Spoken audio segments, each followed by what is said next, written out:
আসসালামু আলাইকুম বন্ধুরা, আজকে সকালবেলা কুমিল্লা ট্রেনিংয়ের উদ্দেশ্যে আসলাম। এখানে একটু পার্কে নেমে কুমিল্লা একটু দেখাশোনা করলাম, দেখতেছি।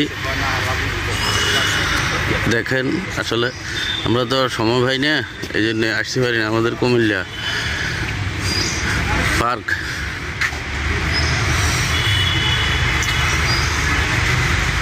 খুব সুন্দর, আসলে আমরা সময় পাই না, এই জন্য আসি না।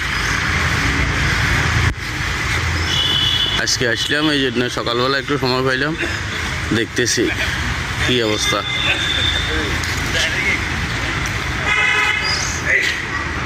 হ্যাঁ, আসসালামু আলাইকুম বন্ধুরা, এখানে ঘুরে করলাম, একটু দেখলাম। আমাদের পার্কে এসে ট্রেনিংয়ে আসার উদ্দেশ্যে আসলাম, এই জন্য একটু দেখলাম আর কি। কেমন হয়েছে জানাবেন ইনশাল্লাহ। আমাদের কুমিল্লার পার্ক। ধন্যবাদ সবাইকে, আসসালামু আলাইকুম।